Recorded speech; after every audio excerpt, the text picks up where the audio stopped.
এই কোটা আন্দোলনকারীদের complete shutdown, আর তার ফলাফল আজকে এই অবস্থা।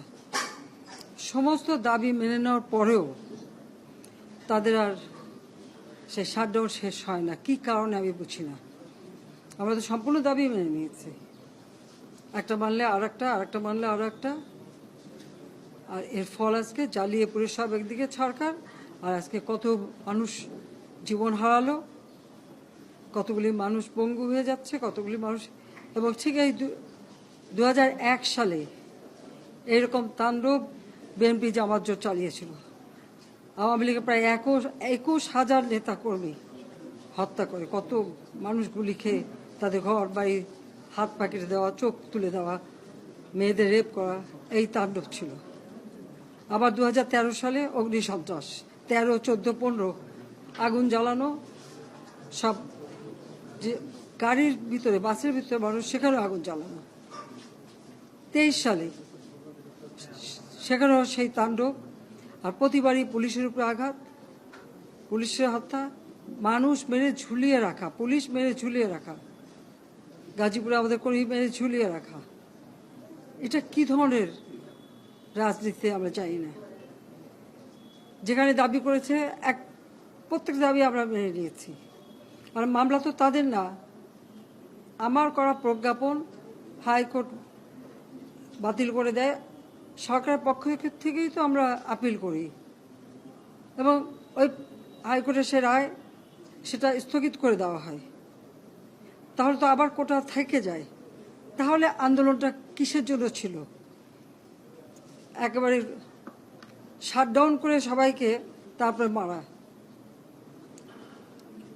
যে সমস্ত ঘটনা ঘটেছে আর যেভাবে মানুষগুলি ক্ষতিগ্রস্ত হয়েছে, আর যারা মারা গেছে আমি তাদের আত্মার মাগফিরাত কামনা করি, আর যারা এখন আহত তাদের সকলের চিকিৎসা সুষ্ঠুভাবে হচ্ছে। আমি আমাদের ডাক্তার, নার্স বা কর্মচারী সকলকে আমি আন্তরিক ধন্যবাদ জানাচ্ছি যে তারা দিন রাত অক্লান্ত পরিশ্রম করেছেন, এবং আমাদের স্বাস্থ্য মন্ত্রণালয় থেকে মন্ত্রী, প্রতিমন্ত্রী সহ আমাদের সকলে বারবার এদের দেখে গেছে এবং যা যা লাগে করে দিচ্ছে। আজকে চিকিৎসার জন্য যা যা লাগবে আমরা করে দিচ্ছি। আর যারা পা হারিয়েছে বা হাত হারিয়েছে, আমরা কৃত্রিম পায়ের ব্যবস্থা করে দেব, যাতে তারা আবার সুস্থ মানুষের মতো চলতে পারে, নিজের কাজ করতে পারে। এবং এর মধ্যে একজন আবার প্রতিবন্ধীও, কাজে তার মা যাতে ভালোভাবে চলতে পারে। প্রতিবন্ধী অবশ্য আমরা ভাতাও দিচ্ছি, কিন্তু তাকে আরও ব্যবস্থা করে দেব, আমাদের যতটুকু সাধ্য করে দেব। কিন্তু আমার দেশবাসীর কাছে আমি বিচার চাই, কি অপরাধটা কি করেছি যে এইভাবে, যেখানে আমি মানুষের ভাগ্য পরিবর্তনের কাজ করে যাচ্ছি, মানুষের জীবন মান উন্নয়ন করেছি। আজকে বাংলাদেশ সেই 2008-এর বাংলাদেশ আর 2024-এর বাংলাদেশ তো এক না। বাংলাদেশের মানুষের জীবন মান তো উন্নত হয়েছে। আমাদের অর্থনীতি আজকে কত কত উপরে উঠে গিয়েছিল, এবং এটা মনে হলো যে এটা আর কিছুই না। এটা আমাদের অর্থনীতিকে সম্পূর্ণ পঙ্গু করে দিয়ে বাংলাদেশকে আবার ভিক্ষুকের জাতি করে দেওয়া, এটাই বোধহয় এদের পিছনে ষড়যন্ত্র। সেটাই হচ্ছে সব থেকে দুঃখজনক, যে দিন রাত অক্লান্ত পরিশ্রম করে বাংলাদেশটাকে যখন একটা জায়গায় নিয়ে আসলাম, আজকে সেখানে দেখি এই একদিকে জ্বালাও পোড়া সব কিছু। ঠিক যে প্রতিষ্ঠানগুলি মানুষের সেবা দেয়, আজকে মেট্রো রেলে চড়ে মানুষ কত অল্প সময়ের মধ্যে সময় বাঁচিয়ে কর্মস্থলে পৌঁছাতে পারতো, আবার ফিরতে পারতো। সেখানে ছাত্ররা, চাকরিজীবী, সাধারণ মানুষ সবাই তো যেতে পারতো। সেই স্টেশনগুলি পুড়িয়ে এখন ট্রাফিক জ্যাম, মানুষের কষ্ট। আমি তো কষ্ট লাঘব করেছি, কিন্তু যারা এইভাবে আগুন দিয়ে পুড়িয়ে মানুষের সে কষ্টে আবার ফেলে দিল, তাদের বিচার দেশের মানুষকেই করতে হবে। আমি খালি সকলের সহযোগিতা চাই। আর এইভাবে মায়ের কোল খালি হোক এটা আমি চাই না, কারণ আমি তো বাবা মা সব হারিয়েছি। আমি তো জানি হারাবার ব্যথা কত কষ্ট, কিন্তু সেই কষ্ট বুকে নিয়ে তো ফিরে আসছি এদেশের মানুষের জন্য। এখানে আমার তো কোনো চাওয়া পাওয়া নেই। আমি তো আমাদের ছেলে মেয়ের জন্য কিছু করিনি, শুধু তাদের লেখাপড়া, নিজেরাই চাকরি করছে, নিজেরাই পড়েছে। আমি কতটুকু করতে পেরেছি, কিন্তু আমি দেশের মানুষের জন্য করেছি। আজকে অন্তত মানুষের ভাত কাপড়ের ব্যবস্থা, চিকিৎসার ব্যবস্থা, তাদের কাজের সংস্থা সবই তো করে দিচ্ছিলাম। যখন আমরা এক উন্নয়নশীল দেশে মর্যাদা পেলাম, তখনই এই তাণ্ডব করে ঠিক যে জায়গাগুলি মানুষের সেবা করবে সেই জায়গাগুলিতেই আঘাত, শিক্ষা প্রতিষ্ঠানে হল ভেঙে দেওয়া। সবচেয়ে দুর্ভাগ্য যে ভিসির বাড়িতে আগুন দেওয়া। এর আগেও একবার ঢাকা ইউনিভার্সিটিতে ভিসির বাড়িতে আগুন দিয়েছিল, আপনাদের মনে আছে। রংপুরে সেখানে আগুন দিয়েছে, ময়মনসিংহ কৃষি বিশ্ববিদ্যালয় থেকে শুরু করে বিভিন্ন জায়গায় এই তাণ্ডব চালিয়েছে। রাজশাহীতে এই তাণ্ডব চালিয়েছে।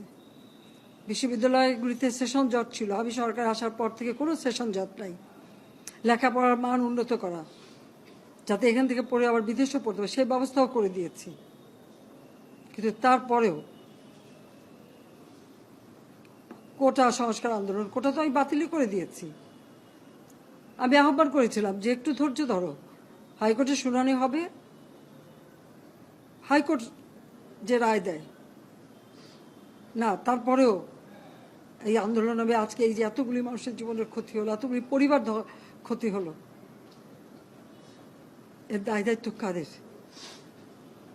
আমি দেশবাসীর কাছে সেই আহ্বান জানাবো যে এই ধরনের ধ্বংসযজ্ঞের জন্য এই দেশকে নিয়ে একটু চালাতে না পারি। আমি সকলের সাহায্য চাই, আর আমি চাই না এভাবে মায়ের কোল খালি হোক আর এভাবে মানুষ অসহায় হয়ে পড়ুক।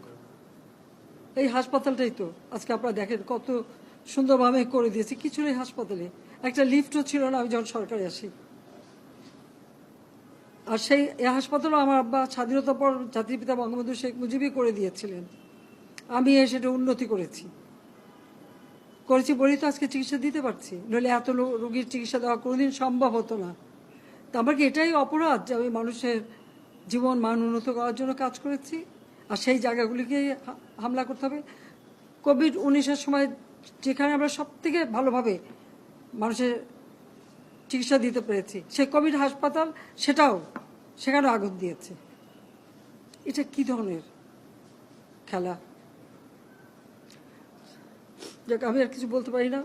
আমি যে এইগুলি এক একদিন দেখি আর